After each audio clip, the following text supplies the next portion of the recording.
번째 찬송가 258장 찬양함으로 시작하겠습니다.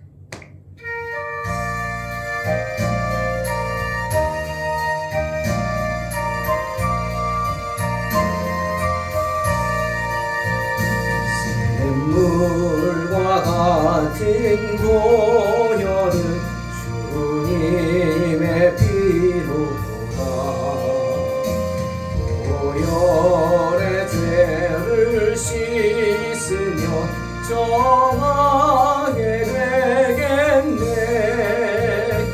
정하게 되겠네. 정하게 되겠네.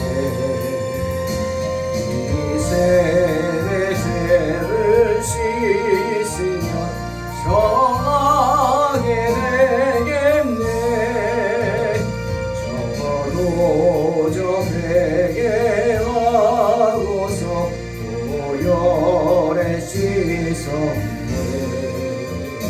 적어도 저 같은 이 몸도 죄 씻기 원하네. 죄 씻기 원하네. 죄 씻기 원하네. 저도 저 같은 이 몸도 죄 씻기 원하네. 죄속함 받은 백성은 영생을 얻겠네. 샘솟듯 하는 비권세 한없이 크도다. 한없이 크도다. 한없이 크도다. 샘솟듯 하는 비권세 한없이 크도다. 날 정케 하신 피보니 그 사랑 한없네. 살 동안 받는 사랑을 늘 찬송하겠네. 늘 찬송하겠네. 늘 찬송하겠네. 살 동안 받는 사랑을 늘 찬송하겠네. 이후에 천국 올라가 더 좋은 노래로 날 구속하신 은혜를 늘 찬송하겠네. 늘 찬송하겠네. 늘 찬송하겠네. 날 구속하신 은혜를 늘 찬송하겠네.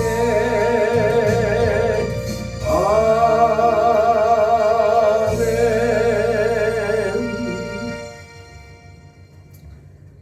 레위기 3장 레위기 3장 6절로 17절 공독합니다.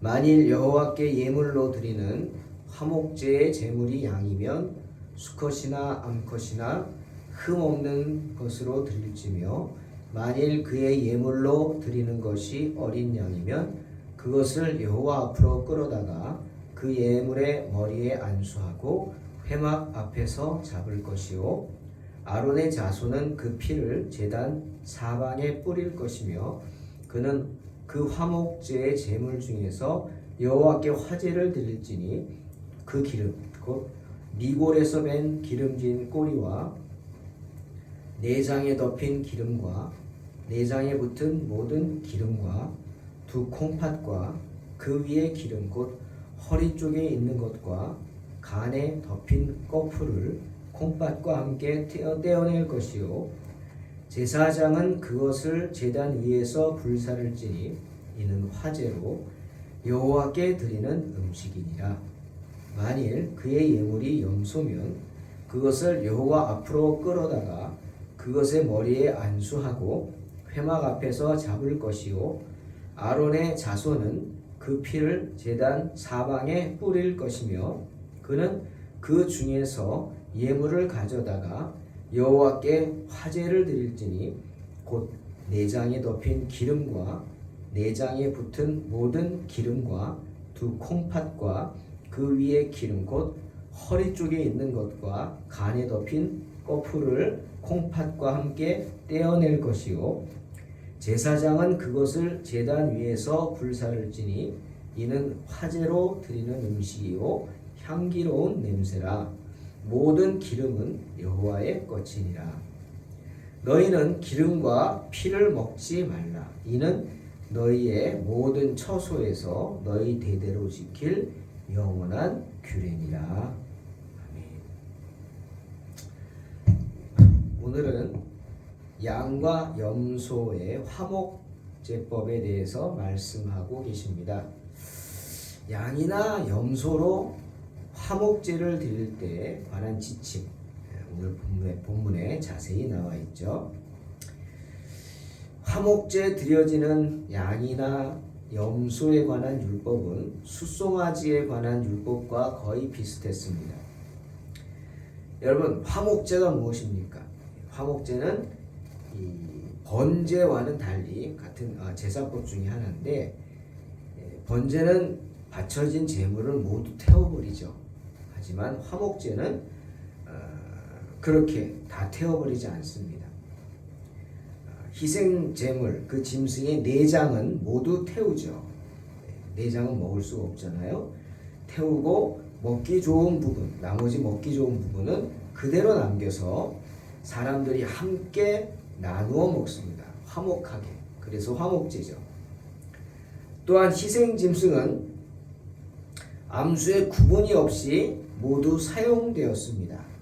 그래서 6절에서 만일 여호와께 예물로 드리는 화목제의 제물이 양이면 수컷이나 암컷이나 상관없지만 단 흠없는 것으로 드리라 말씀하시는 것입니다. 또한 바쳐지는 제물이 어린 양이든 염소든 그것을 다 여호와 앞으로 데려가서, 즉 제단 앞으로 가는 거죠. 제단에 누가 있어요? 제사장. 제단 앞으로 데려가서 제사장이 그 머리에 안수하고 그 짐승은 그 자리에서 잡았습니다. 그 회막 앞에서. 어디서 잡아오는 게 아닙니다. 살아있는 짐승을 같이 바치는 사람이 함께 와서 제사장이 그 짐승의 머리에 안수하고 그리고 그것을 잡았죠. 또한 희생제물의 그 피 한 방울도, 단 한 방울도 그냥 흘려버려서는 안 되었습니다.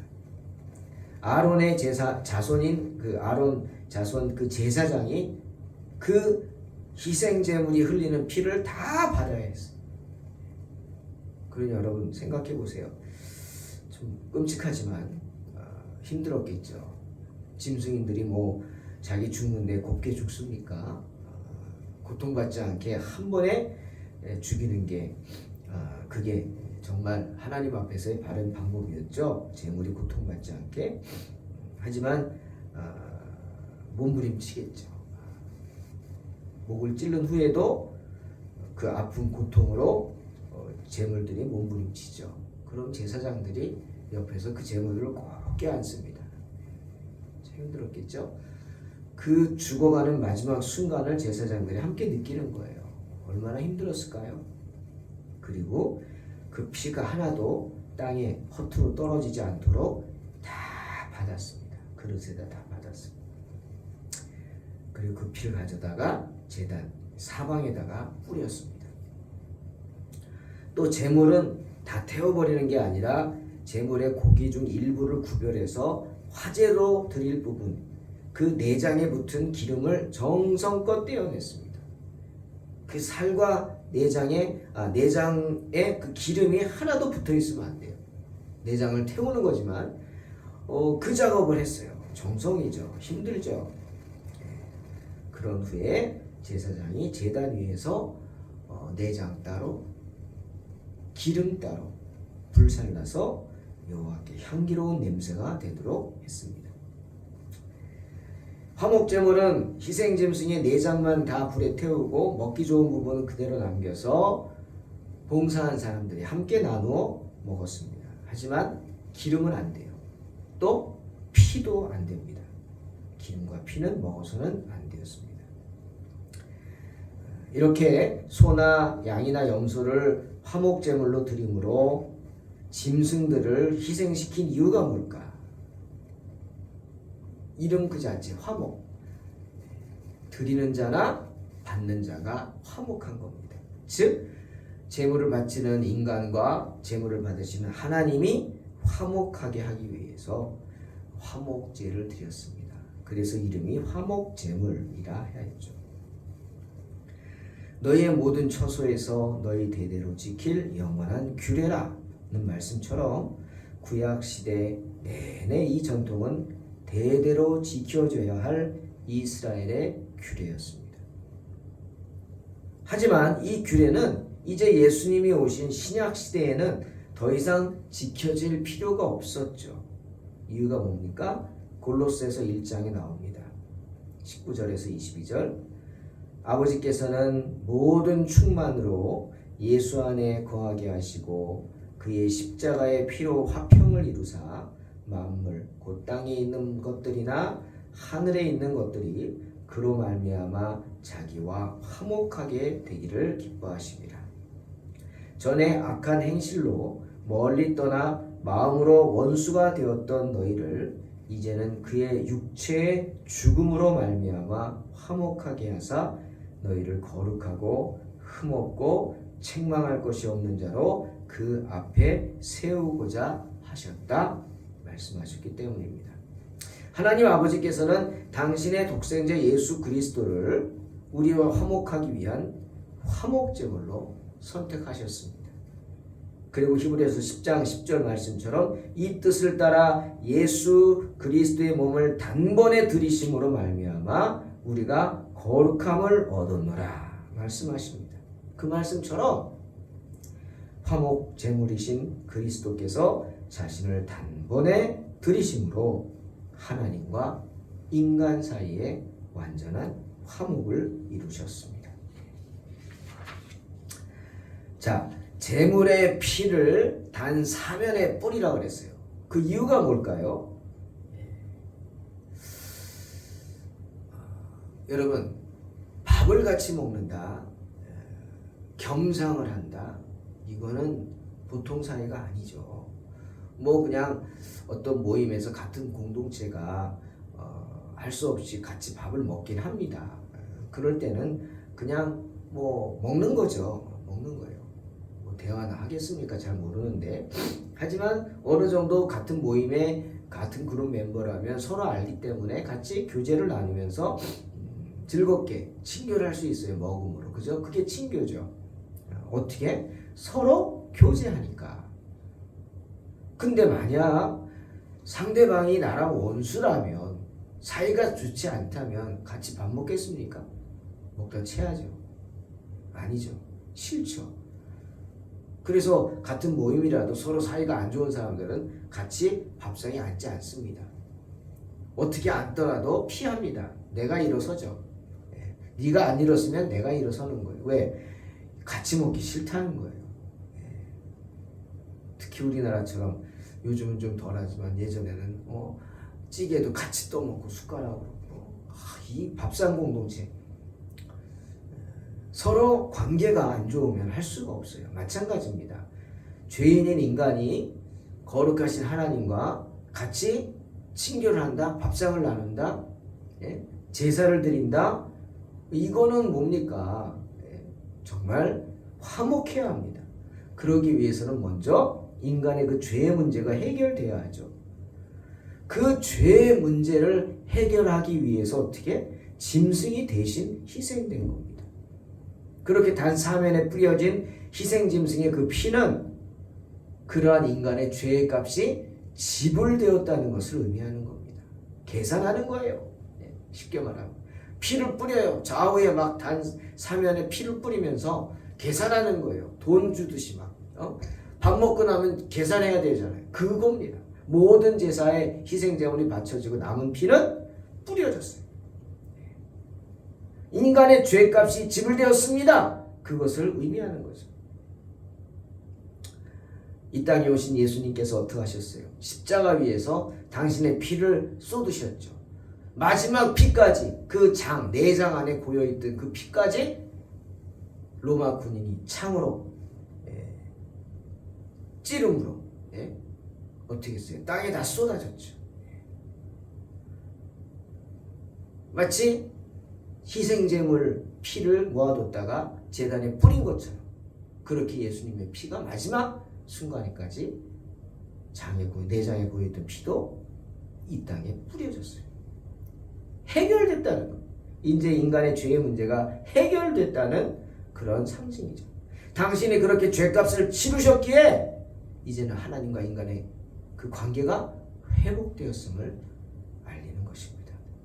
그래서 단사면에 피를 뿌렸다는 거죠. 자, 또 기름과 피를 먹지 말라. 그 까닭은 또 뭘까요?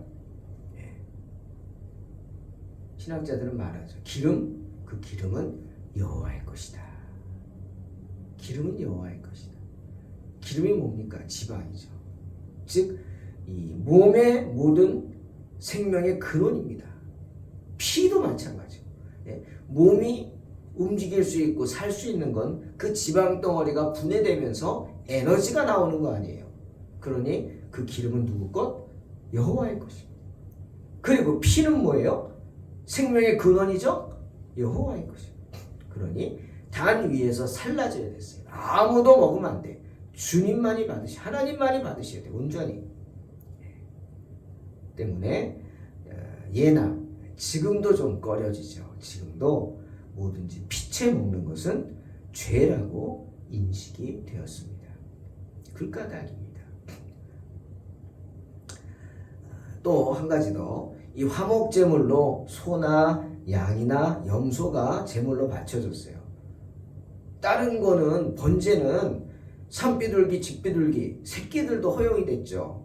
돈이 없어서 제물 준비를 못하면 그 정도는 할 수 있지. 그 정도는 해라. 하나님 허락하셨어요. 그러나 화목제물은 산비둘기나 집비둘기 새끼는 안 돼. 허용 안 돼요. 다른 번제물로는 다 되지만 화목제로는 안 돼요. 왜죠? 바로 산비둘기나 집비둘기 그 새끼들은 너무 작아요. 제단 위에서 불 살릴 정도로 충분히 기름지지 않아요. 이걸 불살라야 되고 피를 뿌려야 되는데 피가 얼마나 나올까요? 뿌릴 수나 있을까요? 지방이 막 활활 타는 그 모습이 보여져야 되는데 이게 얼마나 기름에 지방이 있을까요? 네? 기름이 있을까요? 이게 안 되죠. 그래서 안 된다 하셨다고 신학자들은 말하고 있습니다. 사랑하는 성도 여러분, 이처럼 모든 제사에는 다 하나님의 뜻이 있었습니다. 그 뜻이 무엇이죠? 바로 죄 많은 인간들과 화목해 되기를 원하시는 하나님의 은혜입니다. 죄가 많아서 도저히 빛 대신 하나님께 다가설 수조차 없는 인간들이 하나님을 향해 나아갈 수 있게 하시는 거룩하신 하나님의 은혜가 바로 제사입니다. 또한 뭐 그냥 태워버리면 될 걸 뭐라고 그렇게 특별하게 하냐? 무슨 기름을 말이야 여기서 떼어내고 내장에서 떼어내고 따로 불태우고 뭘 그래 어차피 태울 거 라고 이해가 되지 않을 수도 있어요. 그러다가 어떻게 돼요? 가인이 되죠. 가인처럼 돼요. 하나님 기뻐하지 않으세요. 그렇게 하나님께 드리는 것을 정성을 들이지 않고 제대로 하지 않은 사람은 가인이 됩니다. 무슨 의미인지 아세요? 더 악한 생각을 하게 되고 하나님 없이 자기 혼자 살겠다고 생각하고 하나님께 드리는 게 아까워지고 모든 걸 자기 마음대로 하려고 하다가 죄 짓게 되고 결국 어떻게? 하나님께 쫓겨나게 되는 거예요.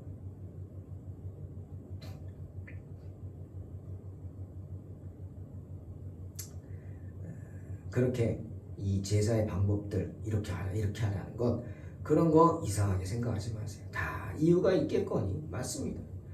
모든 제사 방법들에는 다 이유가 있어요. 그 이유가 뭐냐? 하나님과 우리가 화목하게 되는 거예요. 자신의 죄를 회개하고 하나님을 사랑하는 그 마음을 이끌어내기를 원하시는 하나님의 뜻이 들어가 있다. 하나님은요, 우리가 그렇게 정성을 들여서 짐승의 그 몸 속의 살에서 붙어있는 기름들을 일일이 막 발라내는 피를 다 쏟아내는 뼈를 발라내고 내장의 기름을 떼어내고 막 이런 그런 정성을 보시면서 하나님께 드리는 정성을 보시면서 우리 가운데 하나님을 사랑하는 마음을 끄집어내기를 원하십니다. 야, 내가 무슨 짓을 하고 있지? 이게 아닙니다. 여러분, 우리 한번 돌이켜 볼까요? 예배 시간이 좀 길다고 불평하고 몸을 피피 비틀고 졸고 그걸 한번 돌이켜 봐야 되지 않을까요? 이거 아닙니까? 우리는 직접 제사를 드리지 않지만 예배에 참여합니다. 참여자의 모습이 정성이 있어야겠죠. 일어나라, 일어나, 앉으라고 앉는 거예요. 저는 그런 생각합니다. 예배 시간에 일어나고 앉을 수 있다는 게 축복이죠. 안 그렇습니까? 일어나고 싶어도 못 일어나요. 앉고 싶어도 못 앉아요. 그럴 때가 옵니다. 그러니 내가 그렇게 할 수 있음을 감사하고 예배 시간, 그 시간이 조금 길어질 수도 있고 조금 그 시간 때문에 힘들 수도 있겠지만 그만큼 준비하는 손길들을 기억하고 정말 어떻게든지 하나님의 말씀으로 먹이고자 하는 목사님들의 마음이죠. 그냥 여러분 대충 하는 목사님들은 없을 거예요. 간혹 남의 설교를 뭐 이렇게 베꼈다. 전 그걸 보면서 그 목사님이 얼마나 그냥 자기가 그걸 직접 준비하는 거 정말 힘들거든요. 설교 준비하는 게 여러분 진짜 힘들죠. 단어 하나하나 신경 쓰고 또 그거 시비 거는 사람들 있잖아요. 단어 틀렸다, 뭐 발음이 틀렸다, 발음이 잘못됐다, 또 틀렸다, 잘못됐다, 뭐 다르다, 뭐 이거 아우 힘들죠. 그런 분들도 있어요. 그런 분들은 그것만 들리겠죠. 그럼 은혜가 없는 거예요. 그럴 수도 있어요. 실수할 수도 있고요. 하지만 그 준비하는 손길과 마음을 기억하고 이건 그 사람이 아니라 하나님의 마음으로 하나님을 생각하는 마음으로 참여하고 제사도 그래요. 제사가 금방 끝나는 게 아니거든요. 뭐 30분?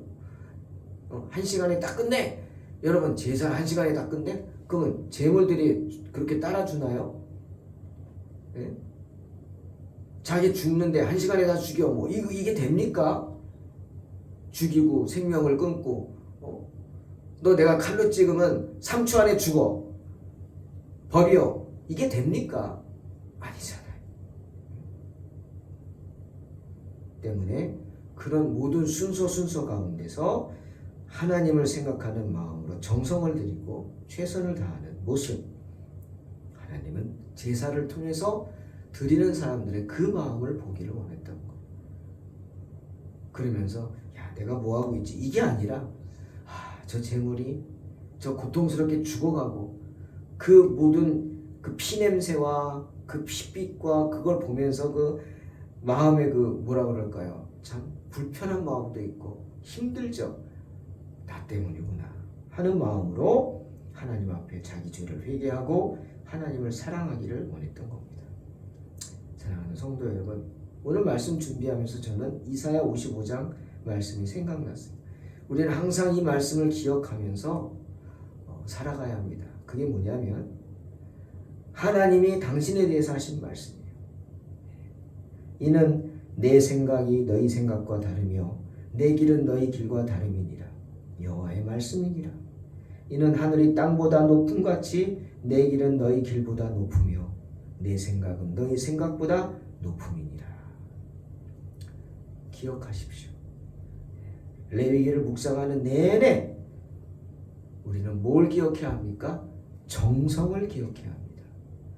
제사는 정성입니다. 예배는 정성입니다. 하나님께 드리는 예배는 정성껏 성심을 다해 드려야 하는 겁니다. 그런 복된 성도들이 되시기를 주의 이름으로 축원합니다. 기도하겠습니다. 하나님 아버지, 하나님께서 죄인된 인간과 화목하기를 원하셔서 또한 귀한 예배를 주시고 또한 제사를 드리게 하십니다. 그리고 죄인이 드리는 제사도 받아주십니다. 하나님, 정말 정성에 들어간 제사가 되게 하시고 성심을 다하는 예배가 되게 축복하시고 그 시간을 통해서 하나님의 은혜를 깨닫는 복된 성도들이 되게 하여 주시옵소서. 예수님의 이름으로 기도하옵나이다. 아멘. 믿음으로 승리하시기 바랍니다.